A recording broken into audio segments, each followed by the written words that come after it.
three-eyed whore. You are evil. You are the one who attacked Reiju, and in this week's chapter of One Piece, we learn that Big Mom has big plans for destroying Germa 666 and the freaking Vinsmoke family. This week's chapter was awesome and also incredibly shocking, so let's just go ahead and start with the biggest part of this chapter.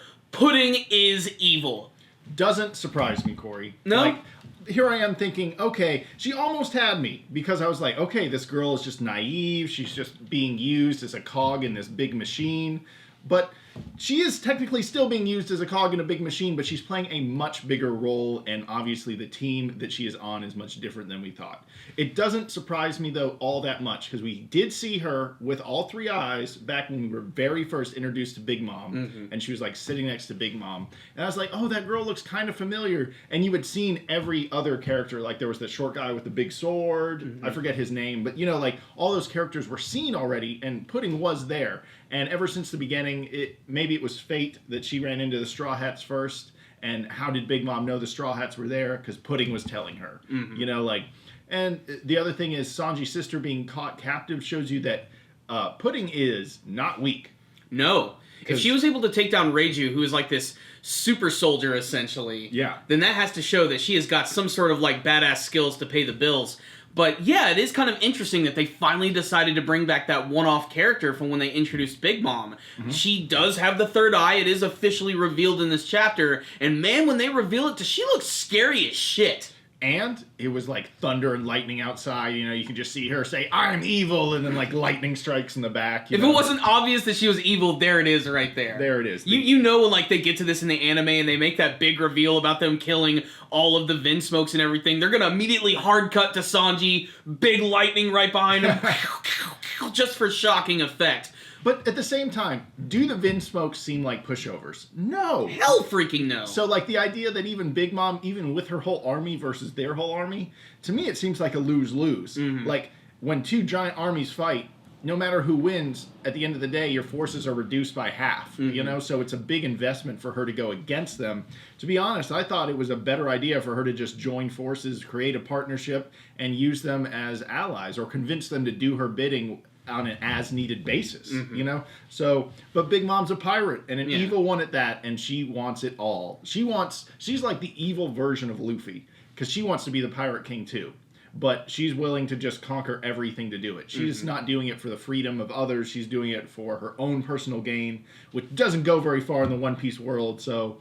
obviously she's destined to fall. Yeah. You know. I was kind of hoping in the back of my mind that eventually there would be some sort of redeeming qualities for Big Mom and her crew. At this point, they're just pure evil. Every single member of that family is sadistic and psychotic in a lot of really interesting ways. Pudding herself even claims that she's an amazing actress because she's been able to pull this off the entire time. And you know what?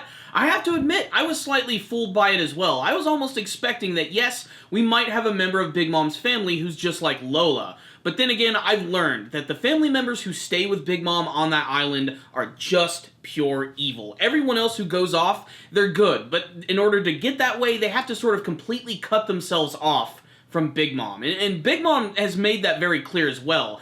She doesn't want Lola coming back. She doesn't want the Fishman daughter coming back. None of that crap. This is all just a part of her grand plan to take control of Germa 666's clone army. Which, yes, I agree with you. I'm like, why didn't she just, you know, be with them? You know, she'd have this huge army at her disposal. She'd have freaking Sanji's father, all of the sons who are incredibly badass. No, she just wants to murder all of them. And you know what? There were some subtle hints to this a couple of chapters ago when they were actually having, like, this big meal. You could see that there was a little bit of tension between Big Mom and Sanji's father, and we finally get to see that come to fruition in this chapter. And yet, that's just one element of this week's chapter. Just one small little thing. We got a little bit of action this week, which was Pedro versus Baron Tamago, which honestly I thought was really exciting just because of how ridiculous the battle is overall, but I don't think the battle's over yet because it all ends with Pedro making his big final stand and cutting Baron Tamago in half.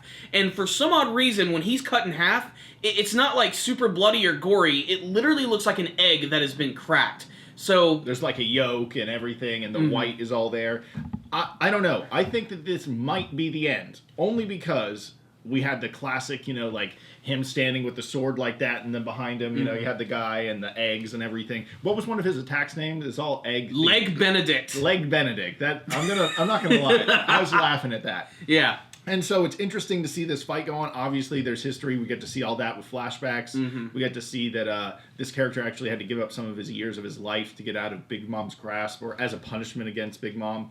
I wonder if Big Mom can take your years just if you don't voluntarily give them. Because couldn't she just walk up to someone and take all their life? I mean, theoretically, she could. That's also something interesting. Because Pedro did kind of have to offer up his soul in order to do that. You could see it coming out of his hand. Yeah. So there's more to learn about Big Mom, but at the same time, going back to this fight, I found it interesting, and I think that the guy's defeated, but probably not. I don't think he's defeated, but only because of the fact that when he was cut in half, you see all this yolk and this egg and stuff, which could either A, be completely symbolic, or the fact that this guy's just completely obsessed with the concept of eggs, or maybe he has a devil fruit, which makes him an egg man. I'm not sure how that works, because typically when an egg is cracked, that's like the end of an egg. Yeah. But I'm really interested. Maybe he's a yolk man.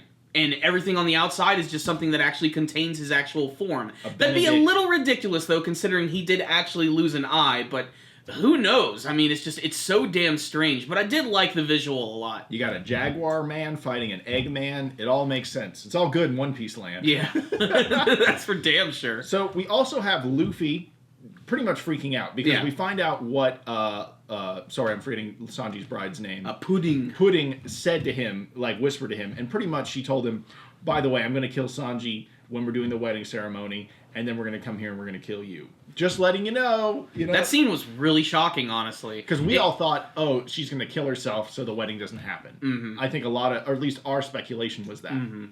But Luffy is freaking out because nothing stops Luffy, and he's spinning around trying to get his hands loose.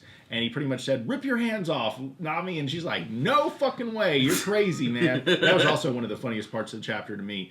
Also, the translation we read off Manga Stream, it just has a ton of cursing in this episode. I have no idea if the translator just took some liberties or if it was really that, sailor mouth. Yeah, I was about to say they totally had some dirty sailor mouth in this week's chapter. But then again, I think... life. Yeah. I mean, that's kind of the thing it is. But I don't think Luffy's going to lose his hands or anything. I don't think we're going to end up getting Luffy with fucking automail or anything. I just don't expect that to happen. But the nub attack. While it would be cool to see Luffy with metallic metal arms, it's just that would be a ridiculous thing to add in the middle of this arc right now. I mean, where the hell would he get him? We're thinking about that way too much. Also, where is Brook? That's one thing. We had Brook facing off with Big Mom for one moment, and it was like a huge explosion, and everyone was like, "What just happened?" So I'm excited to see where that goes as well. Yeah, they didn't even really focus on that in this chapter at all. I don't even think they showed anything from it. They did give us some more of Chopper and Carrot as they're trying to escape from the mirror world. Yes. Which mostly leads to a lot of comedy in this week's chapter, which I really liked because it added a little bit of levity this week, where you get to see them going around all these various mirrors and basically just scaring the shit out of people, just appearing right in front of their mirrors as they're trying to figure out how to get into the castle. What I also think is really funny is that they're actually utilizing that character by the name of Diesel, who's basically the train man. Yeah, he's like their chariot. Yeah, he's basically their bitch mule, and they're basically using him to get through this place. And they're also bringing Brûlée along because they actually need her help to actually escape from this world. The problem is she's knocked the fuck out. So we don't know what's going to happen to her. Well, they did reveal that they have to be touching her to pass through the mirrors. So as long as they have her with her, even though her unconscious body is with them, that's fine. They're actually serving their purpose just fine. I'll be honest, I find this little mini arc happening in the Big Mom arc the least interesting. I want them to just get out of the mirror world and start affecting things. But maybe they'll actually use it to their advantage and pop in, do something real quick, and then pop back. So there's a possibility that this technique and this leverage that they have right now may be used in a bigger way later on. So, I mean, my guess is that Chopper and Carrot are going to find their way to the castle, and they're the ones who are probably going to end up freeing Luffy and Nami. That's a good one. That just seems like the most logical thing that could possibly happen. But who knows? This arc has been absolutely insane and on drugs since the very beginning.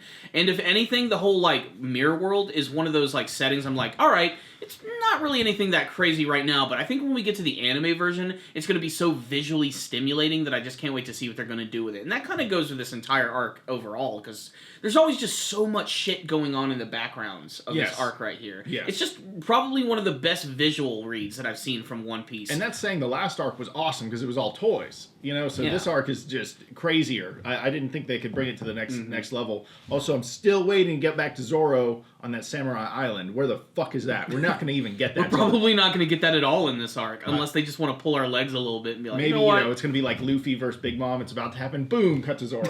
You know? It's funny because that would piss me off, but I'd also be excited over the prospect of seeing Zoro too. Yeah, it'd be nice to see what's going on over there as well. I mean, aren't you excited to see Raizo? I don't know why you hate that character, Corey. I find him interesting.